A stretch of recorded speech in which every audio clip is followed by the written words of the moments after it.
tak bisa keluar sama sekali. Di tahun 2025, kontrol keluar China mencapai tingkat mengkhawatirkan. Wajah dan paspor China kini menjadi tiket emas Anda ke wilayah teraman. Anda sebut apa ini? Ini disebut menjadi orang Tionghoa. Orang-orang barat yang dulu memandang rendah kami. Maaf, kini giliran Anda menunggu. Tidak ada tempat lagi untuk Anda. Warga negara China mendapat prioritas. Ini sudah tahun 2025.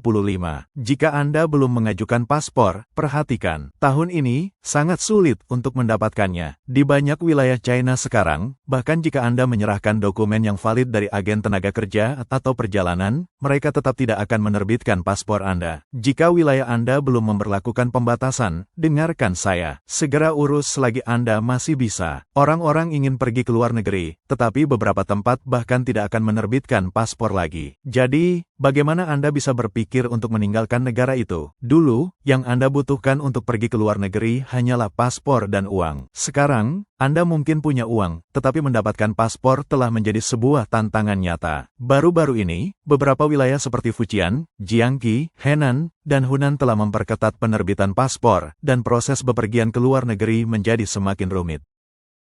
Bagi orang China, pergi ke luar negeri benar-benar menjadi masalah. Tadi pagi, visa seorang teman saya dibatalkan. Saya tidak bisa menahan diri untuk menghela napas. Setiap orang harus melalui berlapis-lapis prosedur yang rumit. Bukti pekerjaan, rekening bank, kontrak kerja, tanda terima pajak, asuransi sosial, akta nikah atau cerai, surat keterangan status lajang yang disahkan, surat keterangan catatan kriminal, pemeriksaan kesehatan, ijazah, sertifikat akademik, dan Anda bahkan harus mengisi informasi rinci tentang setiap anggota keluarga, orang tua, anak-anak, paman, bibi. Sepertinya mereka ingin menelanjangi Anda. Jika Anda memiliki latar belakang yang sensitif, mereka akan menyelidikinya, melakukan pemeriksaan keamanan, dan bahkan setelah semua itu, tidak ada jaminan kepergian Anda akan disetujui. Kemudian mereka mungkin menolak Anda dengan alasan risiko imigrasi potensial atau tujuan perjalanan yang tidak jelas. Semua upaya, waktu, dan uang Anda hangus, dan tidak ada ruang untuk berdebat. Jujur saja, hari ini saya akhirnya sampai di gerbang keberangkatan. Tingkat keamanan saat ini sangat ketat. Biar saya tunjukkan, saya tidak pernah membawa bagasi kabin sebelumnya. Tetapi hari ini saya tidak hanya menitipkan bagasi saya juga membawa bagasi kabin. Jika bagasi kabin Anda kelebihan berat, Anda bahkan tidak akan mendapatkan boarding pass. Saat pemeriksaan keluar, saya benar-benar terkejut. Sebelumnya, hanya Laos yang mengajukan pertanyaan serinci itu. Tapi kali ini, bahkan di Guangzhou, mereka menginterogasi saya lebih dari 10 menit. Sebelum saya, 3 orang dihentikan. Mereka mengatakan akan pergi ke Malaysia, yang memiliki kebijakan bebas visa 2 bulan. Tetapi karena mereka tidak memiliki tiket pulang, mereka tidak diizinkan pergi. Ketika giliran saya, mereka bertanya apa yang saya lakukan di Malaysia. Saya bilang saya akan berwisata. Mereka meminta saya menunjukkan tiket pulang dan meminta saya membuka ponsel agar mereka bisa memeriksa tiket pemesanan. Tiket pulang pergi benar-benar wajib. Mereka bertanya apa yang akan saya lakukan di sana. Saya bilang jalan-jalan. Mereka meminta rencana perjalanan saya. Saya bilang menyelam. Mereka ingin melihat sertifikasi menyelam saya. Saat saya mencoba menemukannya, internetnya lambat. Mereka bertanya apakah saya punya foto saat menyelam. Mereka memeriksa semuanya sampai detail terkecil. Benar-benar sangat ketat. Baru-baru ini, pemerintah China terus memperketat kebijakan keluar bagi warganya. Mendapatkan paspor menjadi semakin sulit dengan banyak orang ditolak di bea cukai dan bahkan ponsel mereka diperiksa selama prosedur masuk dan keluar. Banyak blogger China telah berbagi pengalaman serupa. Seorang netizen bernama Wananda Tingting mengatakan bahwa hal itu benar-benar sulit. Dia telah menunggu paspor selama setengah tahun, tetapi masih belum bisa mendapatkannya. Dia merasa sangat cemas dan menyarankan mereka yang belum mengajukan permohonan untuk tidak terburu-buru karena mendapatkan paspor tahun ini sangat sulit. Hong Yun-jae berbagi bahwa proses paspor sangat merepotkan dan dia beruntung sebelumnya dia melakukan bisnis legal, jika tidak akan lebih rumit. Hebe Cafe mempertanyakan mengapa orang Tibet tidak diizinkan mengajukan paspor. Dia hanya ingin bepergian ke luar negeri untuk jalan-jalan tetapi tidak diberikan izin. Apakah pergi ke luar negeri benar-benar sesulit ini sekarang? Di Bea Cukai, orang diinterogasi selama berjam-jam dan pesan telepon mereka diperiksa secara menyeluruh. Bahkan sebelum naik pesawat, paspor Anda diperiksa dengan cermat sebelum Anda diizinkan naik. Saya tidak akan pernah terbang keluar dari Shenzhen lagi. Bahkan untuk pergi ke luar negeri, mereka memeriksa Anda dengan sangat teliti. Tiket Anda, jadwal perjalanan Anda, pekerjaan Anda. Mengapa semuanya sekarang dibuat begitu sulit? Saya bahkan tidak yakin apakah itu legal. Pemeriksaan Bea Cukai menjadi terlalu ketat. Baru saja, saya dibawa ke sebuah ruangan dan ditahan selama lebih dari 1 jam sebelum dibebaskan. Mereka terus bertanya mengapa saya pergi ke Thailand. Anak muda di China yang masih bermimpi untuk pergi ke luar negeri dengan latar belakang pekerjaan online atau freelance, mungkin bahkan tidak bisa melewati Bea Cukai sekarang. Seseorang baru saja mendapatkan paspornya dan berencana untuk terbang ke Kamboja, tetapi tidak diizinkan pergi. Jika Anda tidak memiliki bukti pekerjaan dan Anda mengatakan Anda transit melalui Malaysia, Kuala Lumpur, atau Thailand tanpa tiket pulang, Anda tidak akan diizinkan pergi kemanapun. Jujur saja, Anda mungkin lebih baik tetap di negara ini. Teman-teman terkasih, ini adalah pembaruan mendesak. Baru-baru ini, seorang siswa yang menjalani prosedur keluar di pos pemeriksaan perbatasan domestik diinterogasi selama 50 menit. Mereka bahkan memeriksa pesan telepon, album foto, dan lain-lain. Jika mereka menemukan sesuatu yang mencurigakan, mereka akan menggunakan alasan tujuan perjalanan yang tidak jelas ke Jepang untuk menolak keberangkatan Anda. Jadi, harap semuanya sangat berhati-hati. Ada satu hal yang masih belum saya mengerti. Saya percaya siapapun yang sering bepergian ke luar negeri tahu bahwa ketika Anda memasuki negara lain, petugas imigrasi atau staf Bea Cukai, mereka akan bertanya, mengapa Anda di sini? Berapa lama Anda tinggal? Di mana Anda akan menginap? Apakah Anda memiliki tiket pulang? Sudahkah Anda memesan hotel? Apakah Anda punya teman di sini? Mereka khawatir Anda akan tinggal melebihi batas visa dan menyebabkan masalah di masyarakat mereka. Itu sangat normal dan masuk akal. Tetapi ketika kita meninggalkan negara kita sendiri, petugas perbatasan kita sendiri menginterogasi kita bahkan lebih ketat daripada Bea Cukai luar negeri. Mereka bertanya di mana Anda bekerja, menuntut untuk melihat asuransi sosial Anda, rekening bank. Mereka bertanya berapa lama Anda akan pergi, kapan Anda akan kembali, apa yang akan Anda lakukan. Tapi bukankah itu sudah jelas dari visa Anda? Visa turis berarti perjalanan, visa pelajar berarti belajar, visa kerja berarti pekerjaan, dan visa pemukiman berarti Anda pindah. Semuanya sudah tertera di sana. Mengapa terus bertanya? Jika paspor Anda memiliki riwayat penolakan visa atau tinggal lama di luar negeri, mereka bahkan akan memanggil atasan untuk memverifikasi semuanya lagi. Petugas Bea Cukai luar negeri memeriksa karena mereka takut Anda akan tinggal secara ilegal dan berdampak pada masyarakat mereka. Tapi mengapa kita memeriksa orang-orang kita sendiri begitu keras? Saya benar-benar tidak mengerti. Apakah pemeriksaan keluar yang ketat sekarang karena terlalu banyak orang yang mencoba meninggalkan negara secara ilegal? Saya baru saja transit di Thailand untuk mendapatkan boarding pass baru dan bahkan saat itu saya ditanya tentang tiket pulang saya. Saya menjelaskan bahwa saya berencana untuk melakukan perjalanan darat dari Thailand ke Laos, lalu naik kereta cepat dari Laos kembali ke China. Mereka mengatakan itu tidak dapat diterima dan bertanya berapa banyak uang tunai yang saya bawa. Saya mengatakan saya memiliki sekitar 3.000 yuan yang dikonversi menjadi baht Thailand. Mereka mengatakan itu tidak cukup dan pergi untuk berkonsultasi dengan atasan. Saya akhirnya mendapatkan boarding pass. Tetapi ketika melewati Bea Cukai, saya ditanya pertanyaan yang sama persis lagi. Mereka bahkan bertanya mengapa saya bepergian ke luar negeri sendirian. Apa gunanya itu? Mereka bertanya tempat wisata mana di Laos yang akan saya kunjungi. Bagaimana saya tahu? Saya merencanakan perjalanan saya seiring berjalannya waktu. Mungkin benar bahwa terlalu banyak orang yang menyelinap keluar sekarang, tetapi apakah saya benar-benar terlihat seperti salah satunya? Bisnis sedang terpuruk. Beberapa toko bebas bea bahkan telah tutup. Apakah ada yang berani pergi ke luar negeri lagi?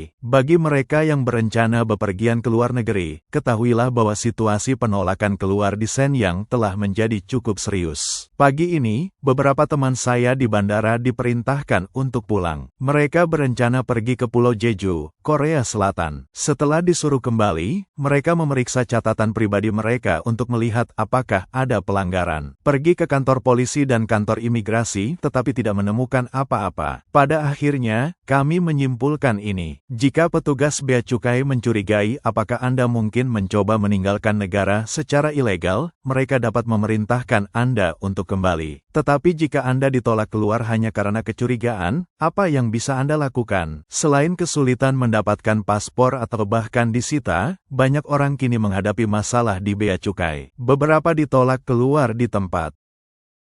Seorang blogger mencatat bahwa kini ada beberapa putaran pertanyaan di pos pemeriksaan perbatasan. Apakah Anda bepergian untuk wisata, bisnis, atau mengunjungi keluarga? Petugas perbatasan meminta informasi rinci tentang perjalanan Anda. Selama pemeriksaan, bagasi dan ponsel Anda mungkin diperiksa. Hal-hal seperti surat undangan dan riwayat obrolan juga diteliti. Jika mereka menemukan sesuatu yang mencurigakan, Anda bisa dilarang meninggalkan negara segera. Seorang netizen bernama Bei Ming Shaosen berbagi bahwa setiap kali dia mencoba meninggalkan negaranya, dia diinterogasi. Petugas di bilik pemeriksaan manual tidak memiliki wewenang untuk memutuskan. Jadi setelah bertanya kepadanya sekali, mereka menelepon sambil menginterogasi dia lagi, dan akhirnya orang lain datang untuk menanyakan pertanyaan yang sama lagi. Dia bisa dengan jelas merasakan kecurigaan dan kegelisahan di mata mereka. Mereka bahkan bertanya tentang catatan keluar sebelumnya dan berkata, "Wah, Anda sudah sering bepergian ke luar negeri." Setiap perjalanan, orang yang berbeda menginterogasi dia. Hari ini, saya ingin berbicara tentang paspor karena baru-baru ini beberapa teman dari kampung halaman saya telah mencoba mendapatkan paspor untuk pergi ke luar negeri, tetapi mengalami berbagai masalah. Saat ini, di kampung halaman saya, mendapatkan paspor membutuhkan banyak dokumentasi. Misalnya, tahun lalu jika Anda pergi ke Shanghai untuk bekerja, relatif mudah untuk mendapatkannya. Tetapi sekarang, tidak peduli apakah Anda melamar di Shanghai atau di tempat lain, aplikasi Anda dikirim kembali ke tempat pendaftaran asal Anda untuk ditinjau dan diverifikasi. Jadi, sama saja di mana-mana. Jika Anda mengatakan Anda bepergian untuk wisata, Anda perlu memberikan bukti pekerjaan, dokumen asuransi sosial, dan rencana perjalanan yang disahkan oleh perusahaan Anda. Hanya setelah menyerahkan semua itu Anda dapat mengajukan paspor. Polisi juga perlu meninjaunya. Jika Anda mengatakan Anda akan bekerja, bahkan lebih sulit untuk mendapatkan paspor karena Anda akan memerlukan lebih banyak dokumen, yang sebagian besar tidak dapat diakses oleh orang biasa. Saya juga punya teman di Hebei yang kesulitan mendapatkan paspor baru-baru ini. Jadi, bagi siapapun yang berencana pergi ke luar negeri, Anda harus mengajukan paspor selagi daerah Anda belum terlalu memperketat kontrol. Jika tidak, itu akan menjadi masalah besar nanti. Beberapa wilayah yang paling sulit untuk mendapatkan paspor adalah Fujian, Jiangsu, Xinjiang, dan Tibet. Tempat-tempat di mana prosesnya sangat rumit dan seringkali memerlukan visa resmi sebelum Anda bahkan dapat mengajukan permohonan. Selanjutnya adalah Zhejiang, Hainan, Guangdong, Shanxi, dan Jiangxi. Terakhir, Hebei, Hunan, Sichuan, dan Henan juga memerlukan alasan yang jelas untuk meninggalkan negara.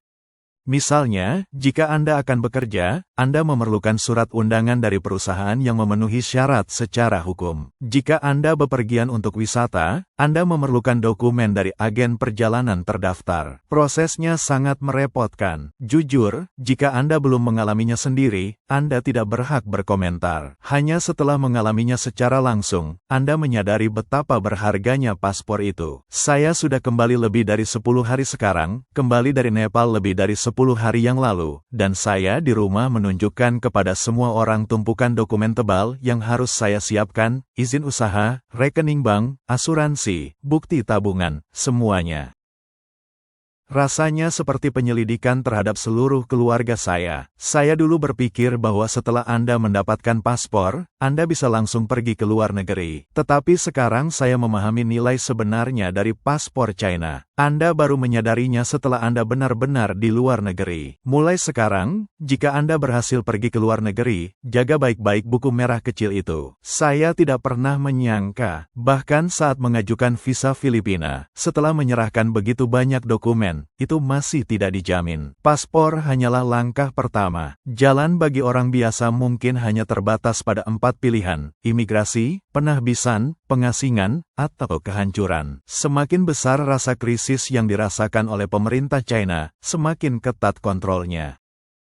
Beberapa orang mengungkapkan bahwa bukan hanya pegawai pemerintah yang diminta menyerahkan paspor mereka. Bahkan perawat, staf bank, dan pekerja di banyak sektor lain juga harus menyerahkannya, termasuk mereka yang tinggal di daerah perbatasan. Siapapun yang ingin bepergian ke luar negeri harus melapor dan mendapatkan persetujuan. Seseorang dari Henan berkata, "Di kabupaten kecil kami, bahkan guru taman kanak-kanak yang dianggap staf pemerintah harus menyerahkan paspor dan izin perjalanan mereka." Seseorang dari Mongolia dalam berkata, "Semua guru harus menyerahkannya. Saya hanyalah guru sekolah dasar di wilayah tingkat ketiga dan paspor saya diambil." Seseorang dari Fujian berkata di sebuah kabupaten kecil, staf administrasi yang sudah memiliki paspor harus menyerahkannya dan aplikasi baru tidak disetujui. Orang-orang dari wilayah lain juga mengatakan hal yang sama. Di Liaoning, guru peringkat senior dan anggota partai harus menyerahkan paspor mereka. Di Hebei, semua pengemudi dan pegawai negeri. Di Beijing, bahkan mereka yang tidak bekerja di bidang rahasia telah ditahan paspornya, dan banyak staf rumah sakit juga terpengaruh. Seorang guru sekolah menengah di sebuah kota di provinsi Santong berkata, "Pergi ke luar negeri semakin sulit. Sekolah menuntut paspor diserahkan, bertindak di bawah instruksi dari Biro Pendidikan Kota, dan sekarang paspor guru disimpan di bawah manajemen sekolah." Seorang netizen bernama Jiang Kaidan berbagi bahwa temannya, seorang guru di sekolah umum, juga diminta menyerahkan paspor dan izin perjalanan Hong Kong Macau mereka. Jika mereka menolak, pimpinan sekolah akan mengkritik dan menekan mereka. Bahkan jika mereka ingin pergi ke luar negeri, mereka harus meminta persetujuan melalui beberapa tingkat otoritas. Tidak ada yang tahu persis apa yang begitu ditakuti oleh atasan. Seorang guru yang frustrasi mengumpat, "Ini gila, memperlakukan kami seperti penjahat atau pencuri."